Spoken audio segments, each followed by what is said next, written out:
ਦ Benipal show ਦੇਖਣ ਵਾਲੇ ਸਮੁੱਚੇ ਦਰਸ਼ਕਾਂ ਨੂੰ ਦਵਿੰਦਰ ਸਿੰਘ ਬੈਨੀਪਾਲ ਵੱਲੋਂ ਪਿਆਰ ਅਤੇ ਸਤਿਕਾਰ ਸਹਿਤ ਸਤਿ ਸ੍ਰੀ ਅਕਾਲ। ਤੁਹਾਡਾ ਸਭਨਾਂ ਦਾ ਅੱਜ ਦੇ ਪ੍ਰੋਗਰਾਮ ਵਿੱਚ ਨਿੱਘਾ ਸਵਾਗਤ। ਦੋਸਤੋ, ਕਿਸਾਨੀ ਸੰਘਰਸ਼ ਦੇ ਨਾਲ ਜੁੜੀਆਂ ਕੁਝ ਖਬਰਾਂ ਜਿੱਥੇ ਪੰਜਾਬ ਤੇ ਭਾਰਤ ਪੱਧਰ ਦੀਆਂ ਨੇ, ਉੱਥੇ ਅੱਜ ਬਹੁਤ ਸਾਰੀਆਂ ਖਬਰਾਂ ਉਹ ਹੋਣਗੀਆਂ ਜਿਹੜੀਆਂ ਅੰਤਰਰਾਸ਼ਟਰੀ ਪੱਧਰ ਦੀਆਂ ਨੇ, ਪਰ ਜੁੜੀਆਂ ਕਿਸਾਨੀ ਸੰਘਰਸ਼ ਦੇ ਨਾਲ ਹੋਈਆਂ ਨੇ। ਆਓ ਸਭ ਤੋਂ ਪਹਿਲਾਂ ਉਹ ਖਬਰਾਂ ਕਿਹੜੀਆਂ ਨੇ ਤੇ ਇਸ ਸੰਘਰਸ਼ ਦੀ ਗੂੰਜ ਕਿਹੜੇ ਸ਼ਹਿਰ ਤੇ ਕਿਹੜੇ ਮੁਲਕ 'ਚ ਪੈ ਰਹੀ ਹੈ, ਉਹ ਜਾਣਕਾਰੀ ਤੁਹਾਡੇ ਨਾਲ ਸਾਂਝੀ ਕਰਾਂ। ਕਿਸਾਨ ਅੰਦੋਲਨ ਦੀ ਕੈਨੇਡਾ ਦੇ ਵੱਖੋ-ਵੱਖ ਸ਼ਹਿਰਾਂ ਵਿੱਚ ਵੱਡੀ ਗੂੰਜ। ਨਿਊਜ਼ੀਲੈਂਡ ਵਿੱਚ ਵੀ ਕਿਸਾਨਾਂ ਦੇ ਹੱਕ ਵਿੱਚ ਹੋ ਰਹੇ ਨੇ ਰੋਡ ਸ਼ੋਅ। ਆਸਟ੍ਰੇਲੀਆ ਵਿੱਚ ਕਿਸਾਨਾਂ ਦੇ ਹੱਕ ਵਿੱਚ ਵੱਡੇ ਰੋਸ ਪ੍ਰਦਰਸ਼ਨ। ਕੈਲੀਫੋਰਨੀਆ ਵਿੱਚ ਅੰਦੋਲਨ ਕਰ ਰਹੇ ਕਿਸਾਨਾਂ ਦੇ ਹੱਕ ਵਿੱਚ ਕੱਢਿਆ ਗਿਆ ਜ਼ਬਰਦਸਤ ਰੋਡ ਸ਼ੋਅ। ਨਿਊਯਾਰਕ ਵਿੱਚ ਵੱਡੀ ਗਿਣਤੀ ਵਿੱਚ ਲੋਕ ਕਿਸਾਨਾਂ ਦੇ ਹੱਕ ਵਿੱਚ ਨਿਤਰੇ। ਨਹੀਂ ਹੋਣਗੇ ਕਾਨੂੰਨ ਵਾਪਸ, ਸੋਧ ਕੀਤੀ ਜਾ ਸਕਦੀ ਹੈ, ਕੇਂਦਰ ਸਰਕਾਰ ਦਾ ਕਹਿਣਾ। ਹੰਸਰਾਜ ਹੰਸ ਨੂੰ ਮੋਗਾ ਵਿੱਚ ਕਰਨਾ ਪਿਆ ਭਾਰੀ ਵਿਰੋਧ ਦਾ ਸਾਹਮਣਾ। ਦਿੱਲੀ ਕਿਸਾਨ ਅੰਦੋਲਨ 'ਚ ਗਏ ਖੰਨਾ ਨੇੜਲੇ ਇੱਕ ਵਿਅਕਤੀ ਦੀ ਹੋਈ ਮੌਤ। ਜਜ਼ਬੇ ਨੂੰ ਸਲਾਮ, ਜ਼ਖਮੀ ਹੋਣ ਦੇ ਬਾਵਜੂਦ ਵੀ ਮੋਰਚੇ ਤੇ ਡਟੇ ਰਹਿਣ ਦਾ ਅਹਿਦ। ਦੋਸਤੋ, ਆਹ ਕੁਝ ਖਬਰਾਂ ਨੇ ਜਿਨ੍ਹਾਂ ਨੂੰ ਆਧਾਰ ਬਣਾ ਕੇ ਮੈਂ ਤੁਹਾਡੇ ਨਾਲ ਵਿਚਾਰ ਚਰਚਾ ਕਰਨੀ ਹੈ। ਇਸ ਤੋਂ ਪਹਿਲਾਂ ਕਿ ਦੁਨੀਆ ਦੇ ਵਿੱਚ ਉਡਾਰੀ ਮਾਰੀਏ, ਦੁਨੀਆ ਭਰ ਦੀਆਂ ਖਬਰਾਂ ਦੇ ਉੱਤੇ ਨਜ਼ਰਾਂ ਮਾਰੀਏ, ਸਭ ਤੋਂ ਪਹਿਲਾਂ ਜਜ਼ਬੇ ਨੂੰ ਸਲਾਮ ਕਰੀਏ, ਕਿਉਂਕਿ ਸੰਘਰਸ਼ ਭਖਿਆ ਹੋਇਆ, ਮਗਿਆ ਹੋਇਆ। ਕਈ ਲੋਕ ਉਹ ਨੇ ਜਿਨ੍ਹਾਂ ਦੀ ਮੌਤ ਵੀ ਹੋਈ ਹੈ ਖੰਨਾ ਨੇੜਲੇ ਇਕਲਾਹਾ ਪਿੰਡ ਦੇ। ਕਿਸਾਨੀ ਨਾਲ ਕੋਈ ਵਾਹ ਨਹੀਂ ਸੀ, ਸੁਨਿਆਰੇ ਪਰਿਵਾਰ ਨਾਲ ਸੰਬੰਧਿਤ ਸੀ, ਨਾ ਖੇਤੀ ਕਰਦੇ ਸੀ। ਪਰ ਤੁਸੀਂ ਦੇਖੋ ਕਿ ਆਪਣੀ ਜਾਨ ਗਵਾ ਰਹੇ ਨੇ ਲੋਕ। ਉਹਨਾਂ ਨੂੰ ਪਤਾ ਹੈ ਕਿ ਜੇ ਕਿਸਾਨ ਹੈ ਤਾਂ ਦੁਕਾਨ ਹੈ, ਜੇ ਕਿਸਾਨ ਹੈ ਤਾਂ ਜਹਾਨ ਹੈ। ਸੋ ਸਭ ਤੋਂ ਪਹਿਲਾਂ ਜੁਝਾਰੂਆਂ ਦੀ ਗੱਲ ਕਰਾਂਗੇ ਜਿਨ੍ਹਾਂ ਨੇ ਅਹਿਦ ਲਏ ਨੇ। ਤੁਸੀਂ ਦੇਖੋਗੇ, ਤੁਸੀਂ ਸੁਣੋਗੇ, ਤੁਸੀਂ ਹੈਰਾਨ ਹੋਵੋਗੇ। ਬੀਤੇ ਦਿਨੀ ਤੁਹਾਡੇ ਨਾਲ ਖਬਰ ਸਾਂਝੀ ਕੀਤੀ ਸੀ ਕਿ ਯੂਪੀ ਦੇ ਕਿਸਾਨ ਦੀ ਧੀ ਦਾ ਵਿਆਹ ਸੀ ਤੇ ਉਹ ਸ਼ਗਨ ਕਰਨ ਵਾਸਤੇ ਵੀ ਨਹੀਂ ਸੀ ਪਹੁੰਚਿਆ, ਕਾਰਜ ਦੇ ਵਿੱਚ ਵੀ ਨਹੀਂ ਸੀ ਪਹੁੰਚਿਆ। ਵੀਡੀਓ ਦੇ ਜ਼ਰੀਏ ਆਪਣੀ ਧੀ ਦੇ ਸਿਰ ਤੇ ਹੱਥ ਰੱਖਦੇ ਆ। ਕੱਲ ਤੁਹਾਡੇ ਨਾਲ ਖਬਰ ਸਾਂਝੀ ਕੀਤੀ ਸੀ ਕਿ ਬਹਾਦਰ ਨੇ ਬਹਾਦਰੀ ਵਾਲਾ ਕੰਮ ਕੀਤਾ। ਆਪਣੇ ਨੌਜਵਾਨ ਪੁੱਤ ਦੀ ਮੌਤ ਤੋਂ 6 ਦਿਨ ਬਾਅਦ ਭੋਗ ਪੈਣ ਤੋਂ ਤੇ ਦਿੱਲੀ ਕੂਚ ਕਰ ਗਏ ਆ। ਹੁਣ ਆਹ ਜਿਹੜੀਆਂ ਖਬਰਾਂ ਨੇ ਇਹ ਲਗਭਗ ਨਵਾਂ ਜੋਸ਼ ਤੇ ਨਵਾਂ ਜਨੂਨ ਭਰ ਰਹੀਆਂ ਨੇ। ਜਾਣਕਾਰੀ ਮਿਲ ਰਹੀ ਹੈ ਕਿ ਭਵਾਨੀਗੜ੍ਹ ਦੇ ਨੇੜੇ ਪੈਂਦਾ ਪਿੰਡ ਆਲੋ ਅਰਖ ਦਾ ਇੱਕ ਛੋਟੇ ਪਰਿਵਾਰ ਨਾਲ ਸੰਬੰਧਿਤ ਕਿਸਾਨ, ਉਹਨਾਂ ਦੀ ਮਾਂ, ਦੇਖੋ ਬੀਬੀ ਦਾ ਨਾਮ ਹੈ ਮਹਿੰਦਰ ਕੌਰ। ਛੋਟਾ ਕਿਸਾਨ ਪਰਿਵਾਰ ਹੈ। ਬੀਬੀ ਮਹਿੰਦਰ ਕੌਰ ਦਿੱਲੀ ਮੋਰਚੇ ਦੌਰਾਨ ਸੜਕ ਤੇ ਬੁਰੀ ਤਰ੍ਹਾਂ ਹਾਦਸੇ ਦੇ ਵਿੱਚ ਜ਼ਖਮੀ ਹੋ ਗਏ, ਲੱਤ ਟੁੱਟ ਗਈ। ਜ਼ਖਮ ਭਿਆਨਕ ਨੇ, ਪਰ ਇਸ ਕਿਸਾਨ ਮਾਂ ਨੇ, ਇਸ ਬੀਬੀ ਨੇ ਭਿਆਨਕ ਰੂਪ ਵਿੱਚ ਜ਼ਖਮੀ ਹੋਣ ਦੇ ਬਾਵਜੂਦ ਵੀ ਮੋਰਚੇ ਤੇ ਡਟੇ ਰਹਿਣ ਦਾ ਐਲਾਨ ਕਰ ਦਿੱਤਾ ਹੈ। ਜਦੋਂ ਕਿ ਆਪਾਂ ਹੁੰਦਾ ਕਿ ਡਾਕਟਰ ਜਿਹੜੀ ਸਲਾਹ ਕਹਿ ਦੇਣ ਉਹ ਮੰਨਦੇ ਆ। ਡਾਕਟਰਾਂ ਨੇ ਮਾਤਾ ਨੂੰ ਸਲਾਹ ਦਿੱਤੀ ਹੈ ਕਿ ਤੁਹਾਡਾ ਇਲਾਜ ਬਿਹਤਰ ਤਾਂ ਹੋ ਸਕਦਾ ਜਾਂ ਤਾਂ ਤੁਹਾਨੂੰ ਹਸਪਤਾਲ ਰਹਿਣਾ ਪਏਗਾ ਜਾਂ ਫਿਰ ਤੁਹਾਨੂੰ ਆਪਣੇ ਘਰ ਜਾਣਾ ਪਏਗਾ। ਉਹ ਕਹਿੰਦੇ ਨਹੀਂ, ਇਸ ਵਕਤ ਨਾ ਮੈਂ ਹਸਪਤਾਲ ਰਹਿਣਾ, ਨਾ ਮੈਂ ਘਰ ਜਾਣਾ। ਇਸ ਵਕਤ ਕਿਸਾਨੀ ਸੰਘਰਸ਼ ਨੂੰ ਇਕੱਲੇ ਜੀ ਦੀ ਲੋੜ ਹੈ। ਉਹ ਕਹਿੰਦੇ ਮਰ ਜਾਾਂਗੀ ਫਿਰ ਕੀ ਹੋ ਜੂ, ਹੁਣ ਵੀ ਅਸੀਂ ਮਰੇ ਪਏ ਹਾਂ। ਸੋ ਤੁਸੀਂ ਦੇਖੋ, ਟੁੱਟੀ ਲੱਤ ਨੂੰ ਲਵਾ ਕੇ ਪਲਸਤਰ, ਬੁਰੀ ਤਰ੍ਹਾਂ ਗੰਭੀਰ ਜ਼ਖਮੀ ਹੋਣ ਦੇ ਬਾਵਜੂਦ ਸੜਕ ਤੇ ਪਲਸਤਰ ਲਵਾ ਕੇ ਮਾਤਾ ਪਈ ਹੈ। ਜਜ਼ਬੇ ਨੂੰ ਸਲਾਮ ਨਹੀਂ ਕਰਨਾ ਬਣਦਾ ਤੇ ਕੀ ਆਖਿਆ ਜਾ ਸਕਦਾ। ਇਸੇ ਤਰ੍ਹਾਂ ਭਾਰਤੀ ਕਿਸਾਨ ਯੂਨੀਅਨ ਡਕੌਂਦਾ ਬਲਾਕ ਭਵਾਨੀਗੜ੍ਹ ਦੇ ਪ੍ਰਧਾਨ ਨੇ ਕਰਮ ਸਿੰਘ ਬਲਿਆਲ, ਉਹ ਵੀ ਆਪਣੇ ਪਿੰਡੇ ਤੇ ਜ਼ਬਰ ਝੱਲ ਕੇ ਕਿਸਾਨ ਕਾਫਲੇ ਦੀ ਅਗਵਾਈ ਕਰਦੇ ਜ਼ਖਮੀ ਹੋਏ ਆ। ਜ਼ਖਮੀ ਭਾਵੇਂ ਹੋ ਗਏ, ਸਿਦਕ ਨਹੀਂ ਹਾਰਿਆ, ਸਿਰੜ ਨਹੀਂ ਹਾਰਿਆ। ਆ ਜ਼ਖਮੀ ਹਾਲਤ ਵਿੱਚ ਵੀ ਦਿੱਲੀ ਦੇ ਮੋਰਚੇ ਤੇ ਇਸ ਵਕਤ ਵੀ ਡਟੇ ਹੋਏ ਨੇ ਤੇ ਮੋਦੀ ਸਰਕਾਰ ਦੀ ਤਾਨਾਸ਼ਾਹੀ ਅਤੇ ਖੱਟੜ ਸਰਕਾਰ ਦਾ ਜ਼ੁਲਮ ਆਪਣੇ ਪਿੰਡੇ ਤੇ ਹੰਢਾ ਲਿਆ। ਪਰ ਪੰਜਾਬ ਦੇ ਕਿਸਾਨਾਂ ਨੂੰ ਦਿੱਲੀ ਜਾਣ ਤੋਂ ਡੱਕਣ ਵਿੱਚ, ਦਿੱਲੀ ਵੱਲ ਵਧਣ ਤੋਂ ਇਹ ਜ਼ਬਰ ਰੋਕ ਨਾ ਸਕਿਆ। ਲਾਠੀਚਾਰਜ ਹੋਇਆ, ਜਲ ਤੋਪਾਂ ਛੱਡੀਆਂ, ਹੰਝੂ ਗੈਸ ਤੇ ਗੋਲੇ ਦਾਗੇ ਗਏ। ਦਲੇਰੀ ਅਤੇ ਸਿਰ ਨਾਲ ਟਾਕਰਾ ਕਰਦੇ ਸਿੰਘੂ ਬਾਰਡਰ ਤੇ ਜਾ ਪਹੁੰਚਿਆ। ਹੁਣ ਕੇਂਦਰ ਦੀ ਮੋਦੀ ਸਰਕਾਰ ਵੱਲੋਂ ਪਾਸ ਕੀਤੇ ਗਏ 3 ਖੇਤੀ ਕਾਨੂੰਨ, ਇਹਨਾਂ ਦੇ ਖਿਲਾਫ ਬੀਬੀ ਮਹਿੰਦਰ ਕੌਰ ਦਾ ਡਟਣਾ, ਭਾਰਤੀ ਕਿਸਾਨ ਯੂਨੀਅਨ ਏਕਤਾ ਡਕੌਂਦਾ ਦੇ ਬਲਾਕ ਪ੍ਰਧਾਨ ਕਰਮ ਸਿੰਘ ਬਲਿਆਲ ਦਾ ਡਟਣਾ, ਉਹਨਾਂ ਦੇ ਜਜ਼ਬੇ ਨੂੰ ਸਲਾਮ ਕੀਤੀ ਜਾ ਰਹੀ ਹੈ ਅਤੇ ਚਰਚਾ ਦਾ ਵਿਸ਼ਾ ਬਣੀਆਂ ਹੋਈਆਂ ਨੇ ਇਹ ਖਬਰਾਂ। ਬਹਾਦਰ ਸਿੰਘ ਵਾਲੀ ਵੀ ਮਾਤਾ ਮਹਿੰਦਰ ਕੌਰ ਵਾਲੀ ਵੀ, ਆ ਬਰਿਆਲ ਸਾਹਿਬ ਵਾਲੀ ਵੀ ਅਤੇ ਉਹ ਯੂਪੀ ਦੇ ਕਿਸਾਨ ਵਾਲੀ ਵੀ। ਜਦੋਂ ਇਸ ਤਰ੍ਹਾਂ ਦੀਆਂ ਖਬਰਾਂ ਪਿੰਡੋਂ ਪਿੰਡ ਪਹੁੰਚਦੀਆਂ ਨੇ, ਕਿਸੇ ਨੂੰ ਕਿਸੇ ਤਰੀਕੇ ਕਿਸੇ ਕੋਲ ਪੁੱਜਦੀਆਂ ਕੀਤੀਆਂ ਜਾਂਦੀਆਂ ਨੇ, ਤਾਂ ਲੋਕ ਕਹਿੰਦੇ ਆ ਚੱਲ ਓਏ ਉੱਠ ਮਰਾਂ, ਪਾ ਆਪਣੇ ਲਿਫਾਫੇ 'ਚ ਆਪਣੇ ਬੈਗ 4 ਕੱਪੜੇ, ਚੱਲ ਚੱਲੀਏ ਆਪਾਂ ਵੀ ਉਸ ਸੰਘਰਸ਼ ਦਾ ਹਿੱਸਾ ਬਣਨ। ਕੱਲ ਕੱਲਾਂ ਨੂੰ ਲੋਕ ਕਹਿਣਗੇ ਕਿ ਜਦ ਸੰਘਰਸ਼ ਵਗਿਆ ਹੋਇਆ ਸੀ, ਜਦ ਜਿੱਤ ਨੇੜੇ ਨਜ਼ਰ ਆਉਂਦੀ ਸੀ, ਆ ਉਹ ਲੋਕ ਨੇ ਜਿਹੜੇ ਉਸ ਵਕਤ ਵੀ ਘਰੇ ਬੈਠੇ ਬਸ ਖਬਰਾਂ ਦੀ ਉਡੀਕ ਵਿੱਚ ਸਨ ਕਿ ਜਿੱਤ ਦੀ ਖਬਰ ਆਉਂਦੀ ਹੈ ਜਾਂ ਖਬਰ ਕੋਈ ਹੋਰ ਆਉਂਦੀ ਹੈ। ਸੋ ਇਸ ਕਰਕੇ ਇਸ ਤਰ੍ਹਾਂ ਦੀਆਂ ਖਬਰਾਂ ਸੁਣ ਕੇ ਦੇਖ ਕੇ ਲੋਕ ਇਸ ਅੰਦੋਲਨ ਦਾ ਹਿੱਸਾ ਬਣਦੇ ਜਾ ਰਹੇ ਨੇ। ਤੇ ਆਓ ਹੁਣ ਤੁਹਾਨੂੰ ਇਸ ਜਜ਼ਬੇ ਨੂੰ ਸਲਾਮ ਕਰਨ ਤੋਂ ਬਾਅਦ ਦੁਨੀਆ ਭਰ ਦੇ ਵਿੱਚ ਕੀ ਕੁਝ ਵਾਪਰ ਰਿਹਾ ਹੈ, ਇਸ ਕਿਸਾਨ ਅੰਦੋਲਨ ਨੂੰ ਲੈ ਕੇ ਉੱਥੇ ਰਹਿ ਚੱਲਦੇ ਹਾਂ। ਸਭ ਤੋਂ ਪਹਿਲਾਂ ਅਸੀਂ ਆਪਣੇ ਇਸ ਮੁਲਕ ਕੈਨੇਡਾ ਦੀ ਗੱਲ ਕਰਦੇ ਹਾਂ। ਤੁਹਾਨੂੰ ਪਤਾ ਕਿ ਭਾਰਤ ਦੇ ਵਿੱਚ ਤੇ ਹੁਣ 11 ਦਿਨ ਹੋ ਗਿਆ ਕਿਸਾਨ ਅੰਦੋਲਨ ਭਖਿਆ ਪਿਆ ਦਿੱਲੀ ਦੇ ਆਲੇ ਦੁਆਲੇ, ਜਦੋਂ ਕਿ ਪੰਜਾਬ ਦੇ ਵਿੱਚ ਲਗਭਗ 2 ਮਹੀਨੇ ਪਹਿਲਾਂ ਦਾ ਚੱਲ ਰਿਹਾ ਸੀ।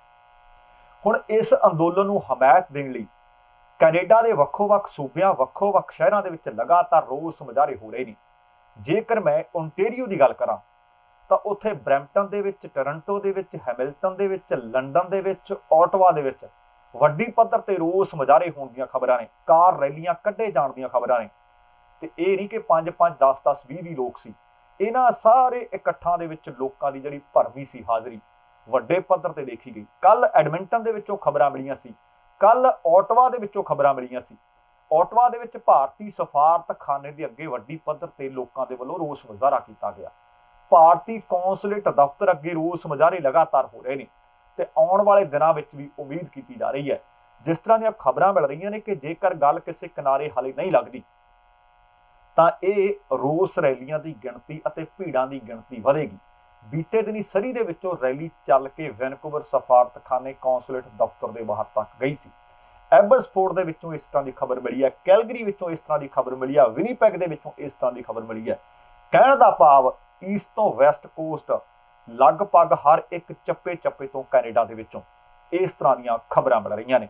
ਤੁਹਾਨੂੰ ਯਾਦ ਹੋਣਾ ਕਿ ਗੁਰਪੁਰਬ ਵਾਲੇ ਦਿਨ ਸਾਡੇ ਪ੍ਰਧਾਨ ਮੰਤਰੀ ਜਸਟਿਨ ਟਰੂਡੋ ਹੋਰਾਂ ਨੂੰ ਜਦੋਂ ਪੁੱਛਿਆ ਗਿਆ ਸੀ ਤੇ ਉਹਨਾਂ ਨੇ ਵੀ ਇਸ ਕਿਸਾਨ ਅੰਦੋਲਨ ਦੇ ਹੱਕ ਵਿੱਚ ਟਿੱਪਣੀ ਕੀਤੀ, ਜਿਸ ਦਾ ਬਾਅਦ ਦੇ ਵਿੱਚ ਕੈਨੇਡੀਅਨ ਜਿਹੜੇ ਉੱਥੇ ਹਾਈ ਕਮਿਸ਼ਨਰ ਨੇ ਉਹਨਾਂ ਨੂੰ ਤਲਬ ਕੀਤੇ ਜਾਣ ਦੀਆਂ ਖਬਰਾਂ ਸੀ। ਤੇ ਉਹਦੇ ਤੋਂ ਬਾਅਦ ਪ੍ਰਧਾਨ ਮੰਤਰੀ ਜਸਟਿਨ ਟਰੂਡੋ ਨੂੰ ਇਸ ਦੇ ਮੁਤਾਲਕ ਫਿਰ ਪੁੱਛਿਆ ਗਿਆ ਕਿ ਉਧਰ ਤੁਹਾਡੇ ਬਿਆਨ ਤੋਂ ਬਾਅਦ ਹਾਈ ਕਮਿਸ਼ਨਰ ਨੂੰ ਭਾਰਤ ਸਰਕਾਰ ਨੇ ਤਲਬ ਕਰ ਲਿਆ ਤੇ ਨਾਲ ਆਖਿਆ ਕਿ ਆਪਣੇ ਸਬੰਧਾਂ ਦੇ ਵਿੱਚ ਕੁੜੱਤਣ ਪੈਦਾ ਹੋਏਗੀ।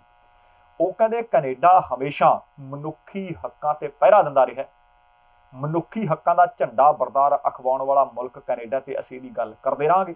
ਤੇ ਨਾਲ ਉਹਨਾਂ ਨੇ ਕਿਹਾ ਕਿ ਲੋਕਤੰਤਰ ਦੇ ਵਿੱਚ ਸ਼ਾਂਤਮਈ ਰੋਸ ਮੁਜ਼ਾਹਰੇ ਕਰਨਾ ਕੋਈ ਗੈਰ ਕਾਨੂੰਨੀ ਨਹੀਂ। ਹੁਣ ਜਿਹੜੀਆਂ ਆ ਖਬਰਾਂ ਲਗਾਤਾਰ ਮਿਲ ਰਹੀਆਂ ਨੇ, ਇਹਨਾਂ ਵਿੱਚ ਬਜ਼ੁਰਗ ਵੀ ਨੇ, ਨੌਜਵਾਨ ਵੀ ਨੇ, ਬੀਬੀਆਂ ਵੀ ਨੇ ਤੇ ਬੱਚੇ ਵੀ ਵੱਡੀ ਗਿਣਤੀ ਵਿੱਚ ਸ਼ਮੂਲੀਅਤ ਕਰ ਰਹੇ ਆ। ਲੋਕ ਚਾਹੁੰਦੇ ਆ ਕਿ ਇਸ ਮਸਲੇ ਦਾ ਹੱਲ ਜਲਦ ਕੀਤਾ ਜਾਵੇ ਤੇ ਕਿਸਾਨਾਂ ਨੂੰ ਇਨਸਾਫ ਮਿਲੇ। ਇਹਨਾਂ ਰੋਸ ਮੁਜ਼ਾਹਰਿਆਂ ਦੀ ਕੈਨੇਡਾ ਦੇ ਵਿੱਚ ਜਿੱਥੇ ਆਮ ਆਪਣੇ ਭਾਈਚਾਰੇ ਦਾ ਮੀਡੀਆ ਕਵਰੇਜ ਕਰ ਰਿਹਾ, ਉੱਥੇ ਸਭ ਤੋਂ ਵੱਡੀ ਗੱਲ ਇਹ ਵੀ ਹੈ ਕਿ ਮੇਨ ਸਟ੍ਰੀਮ ਭਾਈਚਾਰੇ ਦਾ ਮੀਡੀਆ ਵੀ ਲਗਾਤਾਰ ਇਸ ਅੰਦੋਲਨ ਦੇ ਹੱਕ ਵਿੱਚ ਕੀਤੀਆਂ ਜਾ ਰਹੀਆਂ ਰੈਲੀਆਂ ਦੀ ਕਵਰੇਜ ਕਰ ਰਿਹਾ। ਇਸ ਦੇ ਨਾਲ ਇਸੇ ਤਰ੍ਹਾਂ ਦਾ ਮਾਹੌਲ ਅਮਰੀਕਾ ਦੇ ਵਿੱਚ ਵੀ ਹੈ। ਅਮਰੀਕਾ ਦੇ ਵਿੱਚ ਵੀ ਪੰਜਾਬੀਆਂ ਦੀ ਕਾਫੀ ਵੱਡੀ ਗਿਣਤੀ ਹੈ, ਉੱਥੋਂ ਵੀ ਲਗਾਤਾਰ ਇਸੇ ਤਰ੍ਹਾਂ ਦੀਆਂ ਖਬਰਾਂ ਆ ਰਹੀਆਂ ਨੇ। ਤੇ ਉਧਰ ਨਿਊਜ਼ੀਲੈਂਡ ਵਾਲੇ ਪਾਸੇ ਵੀ ਖਬਰ ਇਸੇ ਤਰ੍ਹਾਂ ਦੀ ਮਿਲੀ ਹੈ। ਇਹਨਾਂ ਕਾਨੂੰਨਾਂ ਦੇ ਵਿਰੋਧ ਦੇ ਵਿੱਚ ਸੰਘਰਸ਼ ਹੋ ਰਿਹਾ ਹੈ ਪੰਜਾਬ ਦੇ ਵਿੱਚ ਵੀ, ਭਾਰਤ ਦੇ ਵਿੱਚ ਤੇ ਹਮਾਇਤ ਨਿਊਜ਼ੀਲੈਂਡ ਵਿੱਚੋਂ ਵੀ ਮਿਲ ਰਹੀ ਹੈ। ਇਸੇ ਲੜੀ ਦੇ ਤਹਿਤ ਕਿਸਾਨ ਅੰਦੋਲਨ ਨੂੰ ਹਮਾਇਤ ਦੇਣ ਲਈ ਨਿਊਜ਼ੀਲੈਂਡ ਦੇ ਵਿੱਚ ਵੀ ਇੱਕ ਥਾਂ ਤੇ ਨਹੀਂ ਕਈਆਂ ਥਾਵਾਂ ਤੇ ਰੋਸ ਮੁਜ਼ਾਹਰੇ ਕੀਤੇ ਗਏ। ਇਸ ਸੰਬੰਧੀ ਕੁਝ ਤਸਵੀਰਾਂ ਮੇਰੇ ਤੱਕ ਪੁੱਜਦੀਆਂ ਕੀਤੀਆਂ ਗਈਆਂ ਨੇ। ਵੱਡੀ ਗਿਣਤੀ ਵਿੱਚ ਪੰਜਾਬੀ ਭਾਈਚਾਰੇ ਨੇ ਕਿਸਾਨਾਂ ਦੇ ਸਮਰਥਨ ਵਿੱਚ ਰੋਡ ਸ਼ੋਅ ਕੀਤੇ ਨੇ। ਲੋਕਾਂ ਨੇ ਗੱਡੀਆਂ ਤੇ ਕਿਸਾਨਾਂ ਦੇ ਹੱਕ ਵਿੱਚ ਵੱਡੇ ਝੰਡੇ ਲਾਏ ਹੋਏ ਸੀ, ਸਟਿੱਕਰ ਲਾਏ ਹੋਏ ਸੀ, ਹੱਥ ਵਿੱਚ ਬੈਨਰ ਫੜੇ ਹੋਏ ਸੀ। ਇਸ ਰੋਡ ਸ਼ੋਅ ਦੌਰਾਨ ਪੰਜਾਬੀਅਤ ਦੇ ਰੰਗ ਵਿੱਚ ਰੰਗੇ ਵੱਖਰੇ ਜੋਸ਼ ਵਿੱਚ ਗੜੁੱਚ ਨਜ਼ਰ ਆ ਰਹੇ ਸੀ। ਬਜ਼ੁਰਗਾਂ ਦੇ ਨਾਲ ਨੌਜਵਾਨਾਂ ਦੀ ਵੀ ਇੱਥੇ ਭਰਵੀਂ ਹਾਜ਼ਰੀ ਦੇਖੀ ਜਾ ਰਹੀ ਸੀ। ਲੋਕ ਚਾਹੁੰਦੇ ਆ ਕਿ ਇਸ ਮਸਲੇ ਦਾ ਜਲਦ ਹੱਲ ਕੀਤਾ ਜਾਵੇ ਤੇ ਕਿਸਾਨਾਂ ਨੂੰ ਛੇਤੀ ਇਨਸਾਫ ਦਿੱਤਾ ਜਾਵੇ। ਨਿਊਜ਼ੀਲੈਂਡ ਦੇ ਨਾਲ ਹੀ ਪਰਲੇ ਪਾਸੇ ਲੱਗਦਾ ਆਸਟ੍ਰੇਲੀਆ ਦੇ ਵਿੱਚੋਂ ਵੀ ਖਬਰ ਮਿਲ ਰਹੀ ਹੈ ਕਿ ਇਹ ਮਾਰੂ ਬਿੱਲਾਂ ਦੀ ਮਾਰ ਝੱਲ ਰਿਹਾ ਭਾਰਤ ਦਾ ਕਿਸਾਨ। ਅਤੇ ਕਿਸਾਨਾਂ ਦੇ ਹੱਕ ਵਿੱਚ ਵੱਡੇ ਪੱਧਰ ਤੇ ਲੋਕ ਵੱਖੋ-ਵੱਖ ਮੁਲਕਾਂ ਵਿੱਚ ਨਿੱਤਰ ਰਹੇ ਨੇ ਅਤੇ ਆਸਟ੍ਰੇਲੀਆ ਦੇ ਵੱਖੋ-ਵੱਖ ਹਿੱਸਿਆਂ ਦੇ ਵਿੱਚ ਇਹ ਲਹਿਰ ਹੁਣ ਕਾਫੀ ਪ੍ਰਚੰਡ ਹੁੰਦੀ ਜਾ ਰਹੀ ਹੈ। ਦੁਨੀਆ ਭਰ ਦੇ ਵਿੱਚ ਹੀ ਆਖਿਆ ਜਾ ਸਕਦਾ ਹੈ ਕਿ ਇਹ ਲਹਿਰ ਵੱਧ ਰਹੀ ਹੈ, ਫੈਲ ਰਹੀ ਹੈ, ਫੁੱਲ ਰਹੀ ਹੈ। ਭਾਰਤ ਸਰਕਾਰ ਦੇ ਇਸ ਫੈਸਲੇ ਦਾ ਵੱਡੇ ਪੱਧਰ ਤੇ ਦੁਨੀਆ ਪੱਧਰ ਤੇ ਆਲਮੀ ਪੱਧਰ ਤੇ ਵਿਰੋਧ ਹੋ ਰਿਹਾ ਹੈ। ਇਸੇ ਤਰੀਕੇ ਆਸਟ੍ਰੇਲੀਆ ਤੋਂ ਖਬਰ ਮਿਲੀ ਹੈ ਕਿ ਆਸਟ੍ਰੇਲੀਆ ਦੇ ਕਈ ਸ਼ਹਿਰਾਂ ਦੇ ਵਿੱਚ ਰੋਸ ਪ੍ਰਦਰਸ਼ਨ ਹੋਏ ਨੇ। ਐਡੀਲੈਂਡ ਵਿੱਚ ਕੱਲ ਕਿਸਾਨ ਮਾਰੂ ਬਿੱਲਾਂ ਦੇ ਵਿਰੋਧ ਵਿੱਚ ਵੱਡਾ ਰੋਸ ਪ੍ਰਦਰਸ਼ਨ ਲਗਾਤਾਰ ਤੀਸਰੇ ਦਿਨ ਵੀ ਚੱਲ ਰਿਹਾ ਸੀ। ਉਹ ਦਿੱਲੀ ਵਿੱਚ ਧਰਨੇ ਤੇ ਬੈਠੇ ਆਪਣੇ ਹਮਸਾਇਆਂ ਦੀ ਹਮਾਇਤ ਲਈ ਵਿਕਟੋਰੀਆ ਸਕੁਅਰ ਵਿੱਚ ਸਾਊਥ ਆਸਟ੍ਰੇਲੀਆ ਦੇ ਕੋਨੇ ਤੋਂ ਕੋਨੇ ਲਗਭਗ ਹਰ ਇੱਕ ਪਾਸਿਓਂ ਪਹੁੰਚ ਕੇ ਉੱਥੇ ਵੱਡੀ ਗਿਣਤੀ ਵਿੱਚ ਰੋਸ ਮੁਜ਼ਾਹਰਾ ਕਰ ਰਹੇ ਸੀ। ਤੇ ਇਹਦੇ ਵਿੱਚ ਜਿਹੜੀ ਸਭ ਤੋਂ ਵਧੀਆ ਗੱਲ ਇਹ ਹੈ ਕਿ ਨੌਜਵਾਨ ਮੁੰਡਿਆਂ ਨੇ ਇਹ ਸਾਰਾ ਪ੍ਰਬੰਧ ਸੁਚੱਜੇ ਢੰਗ ਨਾਲ ਉਲੀਕਿਆ ਤੇ ਇਸ ਪ੍ਰੋਗਰਾਮ ਦੇ ਵਿੱਚ ਪਾੜਿਆਂ ਦੇ ਹੱਥਾਂ ਵਿੱਚ ਉਹਨਾਂ ਵਿੱਚ ਲੜਕੇ ਵੀ ਸੀ, ਲੜਕੀਆਂ ਵੀ ਸੀ। ਜਿੱਥੇ ਬੈਨਰ ਫੜੇ ਹੋਏ ਸੀ ਉਹਨਾਂ ਦਾ ਉਤਸ਼ਾਹ ਦੇਖਣ ਵਾਲਾ ਸੀ। ਪ੍ਰਦਰਸ਼ਨ ਦੇ ਵਿੱਚ ਸ਼ਾਮਲ ਹੋਏ ਲੋਕਾਂ ਨੇ ਬੈਨਰ ਫੜੇ ਹੋਏ ਸੀ, ਪੋਸਟਰ ਫੜੇ ਹੋਏ ਸੀ, ਹੱਥ ਲਿਖਤਾਂ ਫੜੀਆਂ ਹੋਈਆਂ ਸੀ, ਤਖਤੀਆਂ ਫੜੀਆਂ ਹੋਈਆਂ ਸੀ ਅਤੇ ਭਾਰਤ ਦੀ ਕੇਂਦਰ ਸਰਕਾਰ ਦੇ ਖਿਲਾਫ ਆਪਣੇ ਗੁੱਸੇ ਦਾ ਰੋਸ ਪ੍ਰਗਟਾਵਾ ਕਰ ਰਹੇ ਸੀ। ਵੱਖੋ-ਵੱਖ ਬੁਲਾਰਿਆਂ ਨੇ ਕੁਝ ਤਕਰੀਰਾਂ ਵੀ ਕੀਤੀਆਂ ਅਤੇ ਭਾਰਤ ਸਰਕਾਰ ਨੂੰ ਅਪੀਲਾਂ ਕੀਤੀਆਂ ਕਿ ਲੋਕ ਚਾਹੁੰਦੇ ਨਹੀਂ, ਕਿਸਾਨ ਚਾਹੁੰਦਾ ਨਹੀਂ, ਅੰਨਦਾਤਾ ਚਾਹੁੰਦਾ ਨਹੀਂ, ਇਸ ਕਰਕੇ ਤੁਸੀਂ ਜਲਦ ਤੋਂ ਜਲਦ ਇਹ ਕਾਨੂੰਨ ਵਾਪਸ ਕਰੋ ਤਾਂ ਕਿ ਅੰਨਦਾਤਾ ਆਪਣਾ ਬਣਦਾ ਹੱਕ ਲੈ ਕੇ ਆਪੋ ਆਪਣੇ ਘਰਾਂ ਨੂੰ ਪਰਤੇ। ਰੋਸ ਪ੍ਰਦਰਸ਼ਨ ਦੇ ਪ੍ਰਬੰਧਕਾਂ ਨੇ ਆਪਣੀ ਗੱਲਬਾਤ ਰਾਹੀਂ ਜਾਣਕਾਰੀ ਇਹ ਵੀ ਦਿੱਤੀ ਤੇ ਦੱਸਿਆ ਕਿ ਅਸੀਂ ਇਹਨਾਂ ਸਾਰੇ ਦੇਸ਼ਾਂ ਵਿੱਚ ਨਵੇਂ ਆਏ ਹਾਂ, ਪਰ ਵੱਡਿਆਂ ਦੇ ਸਾਥ ਸਦਕਾ ਆਪਣੇ ਮੁਲਕ ਦੇ ਕਿਸਾਨਾਂ ਦੇ ਨਾਲ ਮੋਢਾ ਜੋੜ ਕੇ ਡਟੇ ਰਹਾਂਗੇ। ਉਹ ਕਹਿੰਦੇ ਜੇਕਰ ਕਿਸਾਨਾਂ ਨੇ ਆਪਣੀ ਮੰਗ ਜਿਹੜੀ ਸਰਕਾਰ ਦੇ ਅੱਗੇ ਰੱਖੀ ਹੋਈ ਹੈ, ਸਰਕਾਰ ਨੇ ਉਹਨਾਂ ਨੂੰ ਜਲਦੀ ਤੋਂ ਜਲਦੀ ਨਿਆਂ ਨਾ ਦਿੱਤਾ, ਮੰਗਾਂ ਨਾ ਮੰਨੀਆਂ, ਤਾਂ ਅਸੀਂ ਆਉਣ ਵਾਲੇ ਦਿਨਾਂ ਦੇ ਵਿੱਚ ਇਹ ਵਿਰੋਧ, ਇਹ ਪ੍ਰਦਰਸ਼ਨ ਵੱਡੇ ਪੱਧਰ ਤੇ ਲੈ ਕੇ ਜਾਵਾਂਗੇ ਤੇ ਇਹਨਾਂ ਪ੍ਰਦਰਸ਼ਨਾਂ ਦੀ ਗਿਣਤੀ ਦੇ ਵਿੱਚ ਵਾਧਾ ਹੋਏਗਾ। ਇਹ ਆਸਟ੍ਰੇਲੀਆ ਦੇ ਵਿੱਚ ਰੋਸ ਪ੍ਰਦਰਸ਼ਨ ਕਰ ਰਹੇ ਨੌਜਵਾਨ ਲੜਕੇ ਲੜਕੀਆਂ ਦਾ ਕਹਿਣਾ ਸੀ। ਤੇ ਹੁਣ ਤੁਹਾਨੂੰ ਆਪਣੇ ਗੁਆਂਢੀ ਮੁਲਕ ਅਮਰੀਕਾ ਲੈ ਆਉਣਾ ਤੇ ਅਮਰੀਕਾ ਦੀ ਕੈਲੀਫੋਰਨੀਆ ਸਟੇਟ। ਕੈਲੀਫੋਰਨੀਆ ਦਾ ਚਰਚਾ ਪੰਜਾਬ ਦੇ ਵਿੱਚ ਅਕਸਰ ਹੁੰਦਾ ਰਹਿੰਦਾ ਹੈ। ਭਾਵੇਂ ਅਕਾਲੀ ਭਾਜਪਾ ਦੀ ਸਰਕਾਰ ਵੇਲੇ ਕਹਿੰਦੇ ਸੀ ਕਿ ਪੰਜਾਬ ਨੂੰ ਕੈਲੀਫੋਰਨੀਆ ਬਣਾ ਦੇਣਾ ਹੈ। ਵੈਸੇ ਵੀ ਜੇਕਰ ਤੁਹਾਡੇ ਵਿੱਚੋਂ ਕਿਸੇ ਨੇ ਕੈਲੀਫੋਰਨੀਆ ਦੇਖਿਆ ਹੋਵੇ, ਪੰਜਾਬ ਦੀ ਬਿਲਕੁਲ ਦੂਸਰੀ ਤਸਵੀਰ ਲੱਗਦਾ ਹੈ। ਬੜੀ ਜ਼ਰਖੀਜ਼ ਮਿੱਟੀ ਹੈ, ਬੜੇ ਖੁੱਲੇ ਲੋਕਾਂ ਦੇ ਫਾਰਮ ਨੇ, ਵੱਡੇ ਕਾਰੋਬਾਰ ਹੈ ਤੇ ਇਸ ਸੂਬੇ ਦੇ ਵਿੱਚ, ਸਟੇਟ ਦੇ ਵਿੱਚ ਪੰਜਾਬੀਆਂ ਦੀ ਸੰਘਣੀ ਵਸੋਂ ਹੈ। ਤੇ ਇੱਥੇ ਕੈਲੀਫੋਰਨੀਆ ਦੇ ਵਿੱਚ ਵੀ ਕੱਲ ਇਹਨਾਂ ਕਾਲੇ ਕਾਨੂੰਨਾਂ ਦੀ ਵਿਰੋਧਤਾ ਕਰਨ ਲਈ ਤੇ ਕਿਸਾਨਾਂ ਦੀ ਹਮਾਇਤ ਕਰਨ ਲਈ, ਜਿਸ ਤਰ੍ਹਾਂ ਦੁਨੀਆ ਭਰ ਦੇ ਵਿੱਚ ਲਗਾਤਾਰ ਰੋਸ ਮੁਜ਼ਾਹਰੇ ਹੋ ਰਹੇ ਨੇ, ਉਸੇ ਤਰ੍ਹਾਂ ਕੈਲੀਫੋਰਨੀਆ ਦੇ ਬੇ ਏਰੀਆ ਦੇ ਵਿੱਚ ਪੰਜਾਬੀਆਂ ਨੇ ਇੱਕ ਬਹੁਤ ਵਿਸ਼ਾਲ ਟਰੱਕ ਤੇ ਕਾਰ ਰੋਡ ਸ਼ੋਅ ਕੱਢਿਆ। ਪੰਜਾਬੀ ਭਾਈਚਾਰੇ ਨੇ ਇਸ ਰੈਲੀ ਵਿੱਚ ਬਹੁਤ ਵੱਧ ਚੜ੍ਹ ਕੇ ਹਿੱਸਾ ਲਿਆ।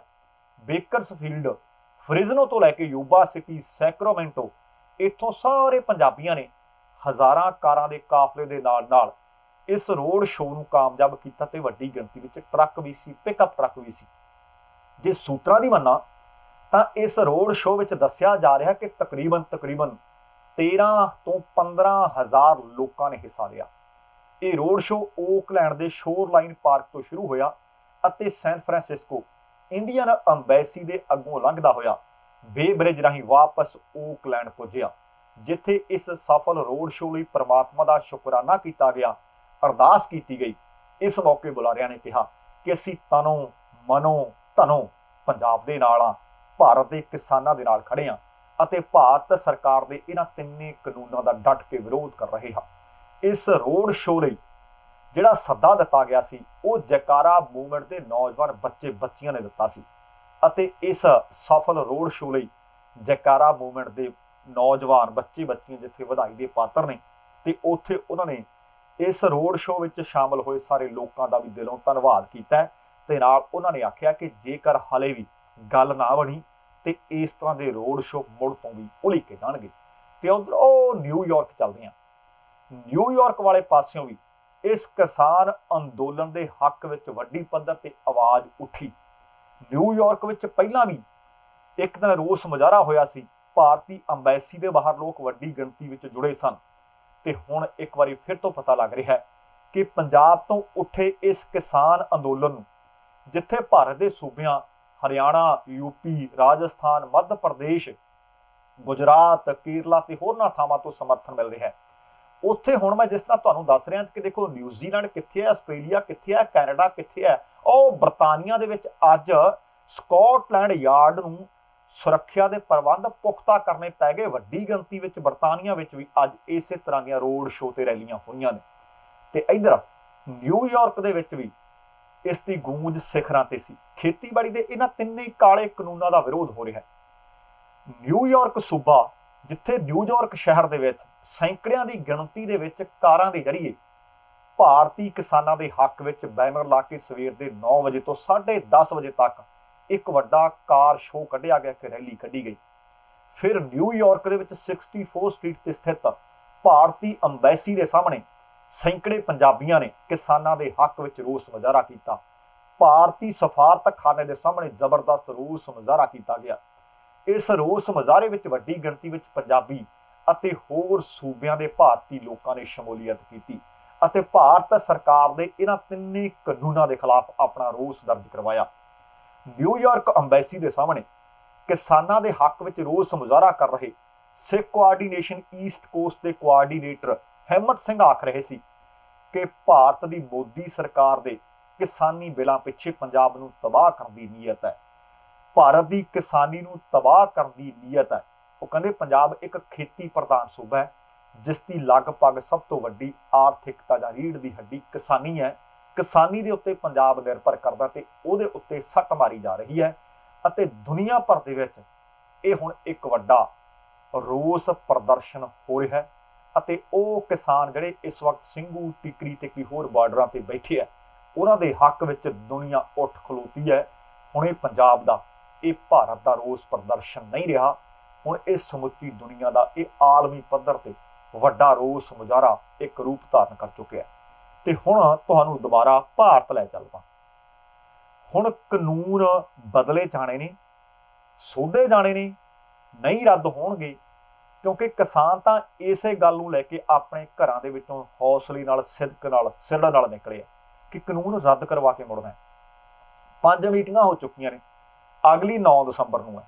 8 ਤਰੀਕ ਨੂੰ, 8 ਦਸੰਬਰ ਨੂੰ ਭਾਰਤ ਬੰਦ ਦਾ ਸੱਦਾ ਹੈ। ਇਸ ਖਬਰ ਦੇ ਵਿੱਚ ਤੁਹਾਨੂੰ ਦੱਸੂ ਕਿ ਕੇਂਦਰ ਸਰਕਾਰ ਨੇ ਸਾਫ਼ ਆਖ ਦਿੱਤਾ ਹੈ ਕਿ ਕਾਨੂੰਨ ਵਾਪਸ ਨਹੀਂ ਹੋਣੇ, ਸੋਧ ਕਰ ਸਕਦੇ ਨੇ।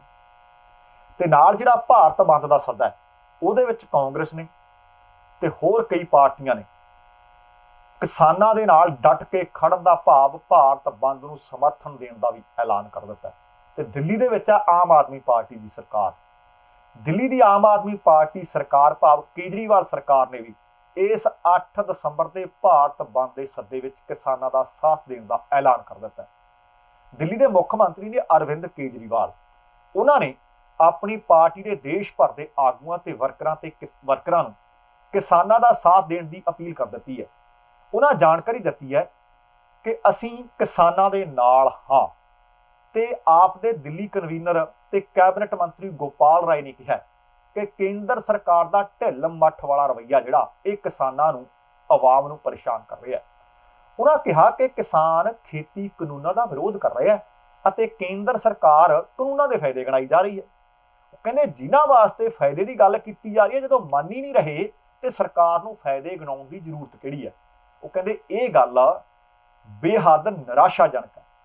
ਪਲਵਲ ਦੇ ਵਿੱਚ NH-19 ਅਟੋਹਾ ਮੋੜ ਤੇ ਦਿੱਲੀ ਕੂਚ ਲਈ ਅੜੇ ਨੇ ਕਿਸਾਨ ਤੇ ਉੱਥੇ ਵੱਡੀ ਪੱਧਰ ਤੇ ਹੰਗਾਮਾ ਹੋਇਆ ਤੇ ਕਈ ਸਰਹੱਦਾਂ ਦੇ ਉੱਤੇ ਅੱਜ ਖਬਰਾਂ ਮਿਲੀਆਂ ਨੇ ਕਿ ਕਈ ਸੂਬਿਆਂ ਤੋਂ ਪਹੁੰਚੇ ਕਿਸਾਨਾਂ ਨੇ ਅੱਜ ਕਮੀਜ਼ਾਂ ਲਾ ਕੇ ਅੱਧੇ ਨੰਗੇ ਹੋ ਕੇ ਰੋਸ ਮੁਜ਼ਾਹਰਾ ਕੀਤਾ ਅਤੇ ਦਿੱਲੀ ਦੇ ਵਿੱਚ 4 ਚੁਫੇਰੇ ਵੱਡੀ ਗਿਣਤੀ ਵਿੱਚ ਪੁਲਿਸ ਫੋਰਸ ਤਾਇਨਾਤ ਕਰ ਦਿੱਤੀ ਗਈ ਹੈ ਅਤੇ ਰਾਸ਼ਟਰੀ ਰਾਜਮਾਰਗ ਨੂੰ ਜਾਮ ਕੀਤਾ ਪਿਆ। ਇਸ ਦੀ ਵਜ੍ਹਾ ਨਾਲ ਕਈ ਕਿਲੋਮੀਟਰ ਤੱਕ ਲੰਬਾ ਜਾਮ ਲੱਗਿਆ ਨਜ਼ਰ ਆ ਰਿਹਾ ਹੈ। ਉੱਥੇ ਹੀ ਖੇਤੀ ਕਾਨੂੰਨਾਂ ਦੇ ਵਿਰੋਧ ਵਿੱਚ ਦਿੱਲੀ ਦੇ ਨਾਲ ਲੱਗਦੀਆਂ ਹੱਦਾਂ, ਉਹਨਾਂ ਦੇ ਉੱਤੇ ਕਿਸਾਨਾਂ ਦਾ ਪ੍ਰਦਰਸ਼ਨ ਅੱਜ 11ਵੇਂ ਦਿਨ ਵੀ ਜਾਰੀ ਹੈ। ਇਸੇ ਦੌਰਾਨ ਵੱਡੀ ਗਿਣਤੀ ਵਿੱਚ ਪੁਲਿਸ ਬਲ ਤਾਇਨਾਤ ਕਰ ਦਿੱਤੇ ਗਏ ਹੈ ਅਤੇ ਕੱਲ ਕਿਸਾਨ ਜਥੇਬੰਦੀਆਂ ਤੇ ਕੇਂਦਰ ਦੇ ਵਿਚਕਾਰ ਜਿਹੜੀ ਗੱਲਬਾਤ ਹੋਈ ਸੀ, ਤੁਹਾਨੂੰ ਦੱਸਿਆ ਸੀ ਕਿ ਕੋਈ ਠੋਸ ਨਤੀਜਾ ਨਿਕਲ ਨਹੀਂ ਸਕਿਆ ਸੀ ਤੇ ਖੇਤੀ ਸੁਧਾਰ ਕਾਨੂੰਨਾਂ ਨੂੰ ਲੈ ਕੇ ਕੇਂਦਰ ਸਰਕਾਰ ਤੇ ਕਿਸਾਨ ਜਥੇਬੰਦੀਆਂ ਦੇ ਵਿਚਕਾਰ ਹਾਲੇ ਵੀ ਰੇੜਕਾ ਜਿਉਂ ਦਾ ਤਿਉਂ ਹੈ, ਭਾਵ ਬਰਕਰਾਰ ਹੈ। ਦੋਵਾਂ ਧਿਰਾਂ ਵਿਚਾਲੇ 5 ਵਾਰ 5 ਦੌਰ ਦੀ ਗੱਲਬਾਤ ਹੋ ਚੁੱਕੀ ਹੈ। पर हुण तक हल कोई नहीं निकल सकिया। पहली मीटिंग में संजय अग्रवाल ते आखिरी मीटिंग में भी लगभग उही कुछ समझाउण दी कोशिशां कीतीआं जा रहीआं ने कि तुहाडे हक दे कानून ने, तुहाडे हक दे कानून ने। हुण किसान जथेबंदियां ने आउण वाली 8 तरीक नूं भाव 8 दसंबर नूं भारत बंद का ऐलान किया होया ते तिन्ने खेती कानूनों नूं वापस लैण की मंग ते अड़े हुए ने। पर उधर सरकार ने बीती मीटिंग दे विच स्पष्ट कर दिता है कि खेती कानूनों नूं वापस तां नहीं लिया जा सकता, पर लोड़ पैण ते सरकार किसानां दीआं मंगां दे मुताबिक सोधां ते विचार कर सकदी है। तुसीं देखो, ये कहना कि कानून वापस तां नहीं लै जा सकते, तुहाडीआं मंगां दे मुताबिक सोधां ते विचार हो सकदा है। हुण जे अन्नदाता सड़कां दे उत्ते बैठा है, उन्हां दे सट्टां लगियां ने, फेटां लगियां ने ते उन्हां दे पलस्तर लगे ते तां भी वो कहंदे असीं धरने ते बैठना है, ते हले भी सरकार अड़ीअल वतीरा रखी बैठी है।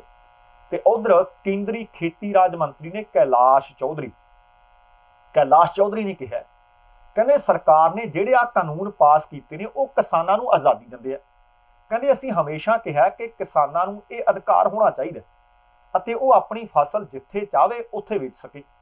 इत्थों तक कि कहंदे स्वामीनाथन कमिशन ने भी अपनी रिपोर्ट में इसकी सिफारिश की है। हुण मैं इस मंत्री साहब नूं सवाल करना चाहुंदा, स्वामीनाथन रिपोर्ट का तुसीं जिक्र कर दिता। 2014 की लोक सभा चोण दे विच स्वामीनाथन रिपोर्ट का जिक्र तुहाडे प्रधानमंत्री नरेंद्र मोदी साहब ने कई बारी कीता सी। वो कहंदे सी एक बारी कुर्सी ते बिठा दिओ, और अंदर लंघा दिओ, एक बारी पार्लीमेंट दे विच दरवाजा वो सरदल टपा दिओ, जाके स्वामीनाथन रिपोर्ट मैं लागू कर दियांगा। जेकर तुहानूं स्वामीनाथन रिपोर्ट दी एक गल कोट करन दे विच माण फखर महसूस हो रहा है ते उहनूं लागू क्यों नहीं करदे बई? कर दिओ लागू कर दिओ। हो सकदा है कि कानून बनाउण दी ना तुहानूं लोड़ पैंदी ते ना अन्नदाता सड़कां ते निकलदा। वो कहंदे मैं नहीं समझदा कि कानूनां नूं वापस लिया जाना चाहिए। वो कहंदे जे जरूरी होया तां किसानां दीआं मंगां दे मुताबिक कुछ सोधां कीतीआं जा सकदियां ने।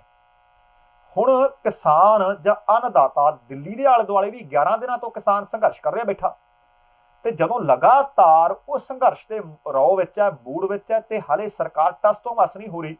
किसान दिल्ली के 4 चफेरे डटे हुए ने, दिल्ली दीआं हद्दां सील कीतीआं पईआं ने, ते किसानां ने 8 दसंबर नूं भार दा सद्दा दिता होया ते 9 दसंबर नूं भार ते किसानां दे विचकार अगले दौर की फिर गलबात होनी है। पर हुण उहदे तो बाद सरकार एक नवां ही काम करन लग पई। पता लग्या है कि सरकार ने एक नवी मुहिम शुरू कर दी है। सरकार ने मौजूदा खेती कानूनों की असलीयत दस्सण लई एक मुहिम का आगाज कर दिता है ते दस्सिया जा रहा है कि मौजूदा खेती कानूनों नाल सिर्फ 6% अमीर किसानां नूं लाभ मिल रहा है, बाकी दे 94% किसानां नूं कोई फायदा नहीं हुंदा। ते इन्हां 94% किसानां नूं फायदा पहुंचाउण दे वास्ते कहंदे साडी सरकार ने आ नवे कानून लिआंदे है, पर इन्हां दा विरोध हो रहा है। हैरान है कि जे पहलां सिर्फ 6% कानून किसानां नूं फायदा मिलदा सी ते 94 नूं मिलदा नहीं सी, इहदे बावजूद भी किसान तुहाडे कोले इस तरह के कानून पास करवाउण वास्ते कदे मंग नहीं लैके आए। जे हुण तुसीं कहने हो कि हुण 94% बाकियां नूं फायदा मिलेगा, की कारण है कि तुसीं सारे किसानां नूं बेवकूफ समझी जांदे हो कि उन्हां नूं पता ही नहीं लग रहा। ते दूसरे पासे किसान नेता ने बलदेव सिंह ਸਿੰਘੂ ਬਾਰਡਰ ਤੇ ਕੇਂਦਰ ਸਰਕਾਰ ਦੇ ਆ ਨਵੇਂ ਖੇਤੀ ਕਾਨੂੰਨ ਦੇ ਵਿਰੋਧ ਵਿੱਚ ਬੁਲਾਏ ਭਾਰਤ ਬੰਦ ਨੂੰ ਲੈ ਕੇ ਉਹਨਾਂ ਨੇ ਸਾਰਿਆਂ ਨੂੰ ਸ਼ਾਮਲ ਹੋਣ ਦੀ ਅਪੀਲ ਕੀਤੀ ਆ। ਉਹਨਾਂ ਇਹ ਵੀ ਕਿਹਾ ਕਿ ਗੁਜਰਾਤ ਤੋਂ ਕਈ 100 ਕਿਸਾਨ 250 ਕਿਸਾਨਾਂ ਦਾ ਜੱਥਾ ਉਹਨਾਂ ਨੇ ਦੱਸਿਆ ਕਿ ਦਿੱਲੀ ਵੱਲ ਨੂੰ ਆ ਰਿਹਾ ਅਤੇ ਇਹ ਕਿਸਾਨ ਅੰਦੋਲਨ ਨੂੰ ਮਜ਼ਬੂਤ ਕਰਨਗੇ ਤੇ ਗੁਜਰਾਤ ਤੋਂ ਪਹਿਲਾਂ ਵੀ ਕਾਫੀ ਵੱਡੀ ਗਿਣਤੀ ਦੇ ਵਿੱਚ ਕਿਸਾਨ ਦਿੱਲੀ ਪਹੁੰਚੇ ਹੋਏ ਨੇ। ਹੁਣ ਭਾਰਤ ਬੰਦ ਹੈ, ਭਾਰਤ ਬੰਦ ਨੂੰ ਸਮਰਥਨ ਮਿਲਣਾ 4 ਚਫੇਰਿਓਂ ਸ਼ੁਰੂ ਹੋ ਗਿਆ ਤੇ ਨਵੀਂ ਰਣਨੀਤੀ ਨੂੰ ਲੈ ਕੇ ਕਿਸਾਨ ਜਥੇਬੰਦੀਆਂ ਦੇ ਵਿੱਚ ਅਹਿਮ ਬੈਠਕਾਂ ਚੱਲ ਰਹੀਆਂ ਨੇ। ਇੱਕ ਤੋਂ ਬਾਅਦ ਉਹ ਇੱਕ ਬੈਠਕ ਕਰ ਰਹੇ ਆ, ਅੱਗੇ ਦੀਆਂ ਯੋਜਨਾਵਾਂ ਦੇ ਉੱਤੇ ਰਣਨੀਤੀਆਂ ਉਲੀਕੀਆਂ ਜਾ ਰਹੀਆਂ ਨੇ। ਤੇ ਦੂਸਰੇ ਪਾਸੇ ਕਾਂਗਰਸ ਅਤੇ ਤੇਲੰਗਾਨਾ ਰਾਸ਼ਟਰੀ ਕਮੇਟੀ ਤੋਂ ਬਾਅਦ ਕਾਂਗਰਸ ਨੇ ਕਿਸਾਨਾਂ ਦੇ ਸਮਰਥਨ ਦਾ ਐਲਾਨ ਕਰ ਦਿੱਤਾ ਹੈ। ਕਾਂਗਰਸ ਦੇ ਬੁਲਾਰੇ ਨੇ ਪਵਨ ਖੇੜਾ, ਉਹਨਾਂ ਨੇ ਕਿਹਾ ਕਿ ਕਾਂਗਰਸ ਨੇ 8 ਦਸੰਬਰ ਨੂੰ ਭਾਰਤ ਬੰਦ ਦਾ ਸਮਰਥਨ ਕਰਨ ਦਾ ਫੈਸਲਾ ਕੀਤਾ ਹੈ। ਉਹ ਕਹਿੰਦੇ ਅਸੀਂ ਆਪਣੇ ਪਾਰਟੀ ਦਫ਼ਤਰਾਂ ਵਿੱਚ ਪ੍ਰਦਰਸ਼ਨ ਦਾ ਸਹਿਯੋਗ ਕਰਾਂਗੇ। ਕਹਿੰਦੇ ਇਹ ਕਿਸਾਨਾਂ ਨੂੰ ਰਾਹੁਲ ਗਾਂਧੀ ਦੇ ਸਮਰਥਨ ਨੂੰ ਮਜ਼ਬੂਤ ਕਰਨ ਵਾਲਾ ਕਦਮ ਹੋਏਗਾ। ਉਧਰ ਤੇਲੰਗਾਨਾ ਦੇ ਮੁੱਖ ਮੰਤਰੀ ਕੇ ਚੰਦਰ ਸ਼ੇਖਰ ਰਾਵ ਨੇ ਕਿਸਾਨ ਅੰਦੋਲਨ ਦੇ ਸਮਰਥਨ ਦੀ ਗੱਲ ਆਖੀ ਹੈ। ਉਹਨਾਂ ਕਿਹਾ ਕਿ ਉਹਨਾਂ ਦੀ ਪਾਰਟੀ 8 ਦਸੰਬਰ ਨੂੰ ਹੋਣ ਵਾਲੇ ਭਾਰਤ ਬੰਦ ਵਿੱਚ ਕਿਸਾਨਾਂ ਨੂੰ ਫੁੱਲ ਸਮਰਥਨ ਦੇਵੇਗੀ।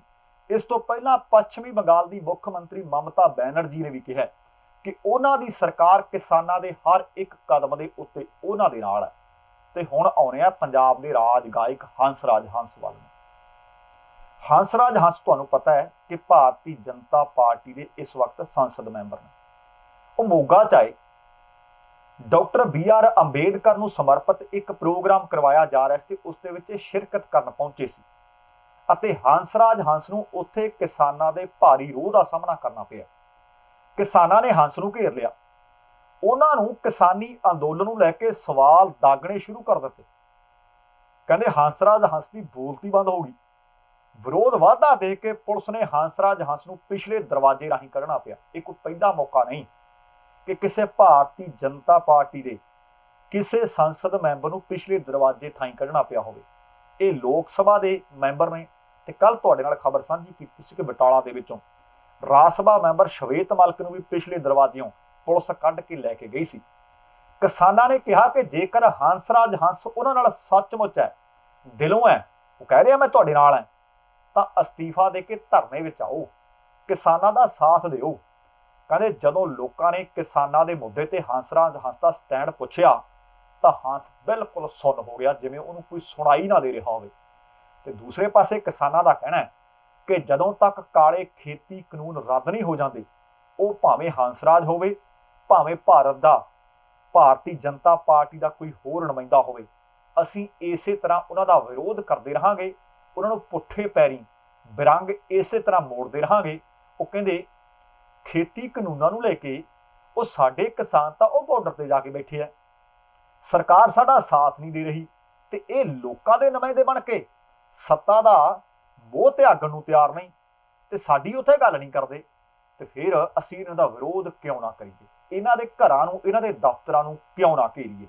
ਸੋ ਦੋਸਤੋ, ਇਹ ਜਦੋਂ ਇਸ ਤਰ੍ਹਾਂ ਦੀਆਂ ਖਬਰਾਂ ਪ੍ਰਚੰਡ ਹੋਣ ਲੱਗ ਪੈਣ ਕਿ ਜਿੱਥੇ ਵੀ ਭਾਰਤੀ ਜਨਤਾ ਪਾਰਟੀ ਦਾ ਜਾਂ ਕਿਸੇ ਸਿਆਸੀ ਪਾਰਟੀ ਦਾ ਜਿਹੜਾ ਇਸ ਵਕਤ ਕਿਸਾਨਾਂ ਦਾ ਸਾਥ ਨਹੀਂ ਦੇ ਰਿਹਾ, ਉਹਨਾਂ ਦਾ ਜਦੋਂ ਪਤਾ ਲੱਗਦਾ ਕਿ ਕਿਤੇ ਕੋਈ ਮੀਟਿੰਗ ਕਰਨ ਆਏ ਨਹੀਂ, ਕਿਸੇ ਸਮਾਗਮ ਵਿੱਚ ਸ਼ਿਰਕਤ ਕਰਨ ਆਏ ਨਹੀਂ, ਉਸੇ ਥਾਂ ਤੇ ਉਹਨਾਂ ਦਾ ਵਿਰੋਧ ਹੋ ਰਿਹਾ। ਤੇ ਹੁਣ ਤੱਕ ਜਿਹੜਾ ਸੁਚਾਰੂ ਢੰਗ ਦੇ ਨਾਲ ਇਸ ਵਕਤ ਇਹ ਅੰਦੋਲਨ ਚੱਲ ਰਿਹਾ, ਉਹਦਾ ਇੱਕ ਕਾਰਨ ਇਹ ਵੀ ਹੈ ਕਿ ਸਾਰੀਆਂ ਜਥੇਬੰਦੀਆਂ ਨੇ ਇੱਕ ਮਿੱਕ ਹੋ ਕੇ ਇਸ ਗੱਲ ਦਾ ਐਲਾਨ ਕਰ ਦਿੱਤਾ ਸੀ ਕਿ ਕਿਸੇ ਵੀ ਸਿਆਸੀ ਪਾਰਟੀ ਦੇ ਨੁਮਾਇੰਦੇ ਨੂੰ, ਕਿਸੇ ਵੀ ਸਿਆਸੀ ਪਾਰਟੀ ਨਾਲ ਤਾਲੁਕ ਰੱਖਣ ਵਾਲੇ ਵਿਅਕਤੀ ਨੂੰ ਅਸੀਂ ਆਪਣੀ ਸਟੇਜ ਤੋਂ ਬੋਲਣ ਨਹੀਂ ਦਿਆਂਗੇ। ਸ਼ਾਇਦ ਇਸ ਦਾ ਇੱਕ ਕਾਰਨ ਇਹ ਵੀ ਹੈ ਕਿ ਹਾਲੇ ਤੱਕ ਸਰਕਾਰਾਂ ਬਹੁਤ ਜ਼ੋਰ ਲਾ ਕੇ ਵੀ ਇਸ ਸੰਘਰਸ਼ ਨੂੰ ਤਾਰ-ਪੀਡੋ ਨਹੀਂ ਕਰ ਸਕੀਆਂ। ਸੋ ਹੰਸਰਾਜ ਹੰਸ ਦਾ, ਭਾਵੇਂ ਕਿਸੇ ਹੋਰ ਵਿਧਾਇਕ ਦਾ, ਜਿਹੜੇ ਵੀ ਇਸ ਵਕਤ ਭਾਜਪਾ ਦੀ ਬੋਲੀ ਬੋਲਦੇ ਨੇ, ਉਹਨਾਂ ਦਾ ਵਿਰੋਧ ਲਗਾਤਾਰ ਹੋ ਰਿਹਾ ਹੈ ਤੇ ਕਿਸਾਨ ਕਹਿੰਦੇ ਅਸੀਂ ਇਸੇ ਤਰ੍ਹਾਂ ਵਿਰੋਧ ਕਰਦੇ ਵੀ ਰਹਾਂਗੇ। ਅਗਲੀ ਖਬਰ ਹੈ, ਬੜੀ ਮੰਦਭਾਗੀ ਖਬਰ ਹੈ। ਦਿੱਲੀ ਕਿਸਾਨ ਅੰਦੋਲਨ ਦੇ ਵਿੱਚ ਗਏ ਸੀ, ਖੰਨੇ ਦੇ ਨੇੜੇ ਪੈਂਦਾ ਇਹ ਕਲਾਹਾ, ਇਹ ਕਲਾਹੇ ਦੇ ਵਿਅਕਤੀ ਤੇ ਉਹਨਾਂ ਦੀ ਮੌਤ ਹੋ ਗਈ ਹੈ ਤੇ ਇਹਨਾਂ ਦਾ ਨਾਂ ਸੀ ਰਵਿੰਦਰਪਾਲ ਸਿੰਘ ਤੇ ਉਮਰ ਇਹਨਾਂ ਦੀ 76 ਵਰ੍ਹੇ। ਅੱਜ ਇਹਨਾਂ ਦਾ ਇਹ ਕਲਾਹਾ ਦੇ ਸ਼ਮਸ਼ਾਨ ਘਾਟ ਦੇ ਵਿੱਚ ਸੰਸਕਾਰ ਕਰ ਦਿੱਤਾ ਗਿਆ ਤੇ ਸੈਂਕੜੇ ਲੋਕ ਇਹਨਾਂ ਦੇ ਸੰਸਕਾਰ ਦੇ ਵਿੱਚ ਪਹੁੰਚੇ ਹੈ ਤੇ ਉਹਨਾਂ ਨੂੰ ਅੰਤਮ ਵਿਦਾਇਗੀ ਦਿੱਤੀ ਹੈ। ਲੋਕਾਂ ਦੇ ਵੱਲੋਂ ਕਿਸਾਨ ਮਜ਼ਦੂਰ ਏਕਤਾ ਦੇ ਨਾਅਰੇ ਲਾਏ ਗਏ, ਇਨਕਲਾਬ ਜਿੰਦਾਬਾਦ ਦੇ ਨਾਅਰੇ ਲਾਏ ਗਏ। ਇਹਨਾਂ ਦੀ ਮ੍ਰਿਤਕ ਦੇਹ ਤੇ ਭਾਰਤੀ ਕਿਸਾਨ ਯੂਨੀਅਨ ਦਾ ਝੰਡਾ ਪਾਇਆ ਗਿਆ, ਦਾਤੀ ਹਥੌੜੇ ਵਾਲਾ, ਕਾਮਰੇਡਾਂ ਵਾਲਾ ਝੰਡਾ ਵੀ ਪਾਇਆ ਗਿਆ ਅਤੇ ਇਸ ਇਨਕਲਾਬੀ ਯੋਧੇ ਨੂੰ ਸ਼ਰਧਾ ਦੇ ਫੁੱਲ ਭੇਂਟ ਕੀਤੇ ਗਏ। ਇੱਥੇ ਆਹ ਗੱਲ ਉਚੇਚੇ ਤੌਰ ਤੇ ਦੱਸਣ ਵਾਲੀ ਹੈ ਕਿ ਰਵਿੰਦਰਪਾਲ ਦਾ ਕਿਸਾਨੀ ਪਰਿਵਾਰ ਨਾਲ ਕੋਈ ਸੰਬੰਧ ਨਹੀਂ ਸੀ, ਪਰ ਕਿਸਾਨੀ ਅੰਦੋਲਨ ਦਾ ਪਹਿਲੇ ਦਿਨ ਤੋਂ ਉਹ ਹਿੱਸਾ ਬਣਿਆ ਰਿਹਾ। ਉਹ ਇੱਕ ਇਨਕਲਾਬੀ ਰੰਗ ਵਿੱਚ ਰੰਗੀ ਹੋਈ ਸ਼ਖਸੀਅਤ ਸੀ। ਪਿੰਡ ਦੇ ਸਰਪੰਚ ਮਨਦੀਪ ਸਿੰਘ ਨੇ ਦੱਸਿਆ ਕਿ ਰਵਿੰਦਰਪਾਲ ਸਿੰਘ 26 ਨਵੰਬਰ ਨੂੰ ਕਿਸਾਨਾਂ ਦੇ ਹੱਕ ਵਿੱਚ ਅੰਦੋਲਨ ਲਈ ਦਿੱਲੀ ਗਿਆ ਸੀ।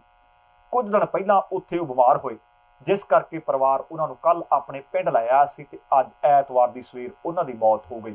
ਤੇ ਮੰਨਿਆ ਜਾ ਰਿਹਾ ਹੈ ਕਿ ਜਦੋਂ ਉਹ ਹਰਿਆਣੇ ਵਾਲਾ ਬਾਰਡਰ ਟੱਪ ਰਹੇ ਸੀ, ਉਹਨਾਂ ਦੇ ਉੱਤੇ ਪਾਣੀ ਦੀਆਂ ਵਾਛੜਾਂ ਲਗਾਤਾਰ ਪੈਂਦੀਆਂ ਰਹੀਆਂ, ਜਿਸ ਤੋਂ ਬਾਅਦ ਰਵਿੰਦਰਪਾਲ ਨੂੰ ਠੰਡ ਲੱਗੀ। ਉਹਦੇ ਤੋਂ ਬਾਅਦ ਉਹ ਬਿਮਾਰ ਹੋ ਗਏ। ਭਾਵ ਕਾਰਨ ਦੱਸਿਆ ਜਾ ਰਿਹਾ ਹੈ ਕਿ ਉਹਨਾਂ ਦੀ ਮੌਤ ਦੀ ਵਜ੍ਹਾ ਖੱਟੜ ਸਰਕਾਰ ਦੇ ਇਸ਼ਾਰੇ ਤੇ ਕਿਸਾਨਾਂ ਦੇ ਉੱਤੇ ਮਾਰੀਆਂ ਠੰਡੇ ਪਾਣੀ ਦੀਆਂ ਵਾਛੜਾਂ ਬਣੀਆਂ ਹਨ ਤੇ ਆਖਰੀ ਸਾਹਾਂ ਤੱਕ ਉਹ ਇਸ ਅੰਦੋਲਨ ਨੂੰ ਸਮਰਪਿਤ ਰਿਹਾ। ਸੋ ਦੋਸਤੋ, ਇਹ ਸਨ ਕੁਝ ਅੱਜ ਦੀਆਂ ਖਬਰਾਂ। ਉਮੀਦ ਹੈ ਤੁਹਾਨੂੰ ਚੰਗੀਆਂ ਲੱਗੀਆਂ ਹੋਣਗੀਆਂ। ਇਸ ਦੇ ਨਾਲ ਹੀ ਜਾਣ ਤੋਂ ਪਹਿਲਾਂ ਕਹਾਂਗਾ ਕਿ ਜੇਕਰ ਹਾਲੇ ਤੱਕ ਤੁਸੀਂ ਆਪਣੇ ਇਸ ਚੈਨਲ ਨੂੰ ਸਬਸਕ੍ਰਾਈਬ ਨਹੀਂ ਕੀਤਾ, ਕਿਰਪਾ ਕਰਕੇ ਸਬਸਕ੍ਰਾਈਬ ਕਰਕੇ ਨੋਟੀਫਿਕੇਸ਼ਨ ਵਾਲੀ ਘੰਟੀ ਜ਼ਰੂਰ ਨੱਪ ਲਿਓ। ਜਾਣਕਾਰੀਆਂ ਚੰਗੀਆਂ ਲੱਗੀਆਂ ਫਿਰ ਲਾਈਕ ਵੀ ਕਰ ਦਿਓ ਤੇ ਨਾਲ ਸ਼ੇਅਰ ਕਰਨ ਤੋਂ ਵੀ ਗੁਰੇਜ਼ ਨਾ ਕਰਿਓ। ਤੇ ਹੁਣ ਚੱਲਦੇ ਹਾਂ। ਜਾਣ ਤੋਂ ਪਹਿਲਾਂ ਜ਼ਿੰਦਗੀ ਜਿੰਦਾਦਿਲੀ ਦਾ ਨਾਮ ਹੈ। ਦਵਿੰਦਰ ਸਿੰਘ ਬੈਨੀਪਾਲ ਨੂੰ ਆਗਿਆ ਦਿਓ। ਸਤਿ ਸ਼੍ਰੀ ਅਕਾਲ ਤੇ ਰੱਬ ਰਾਖਾ।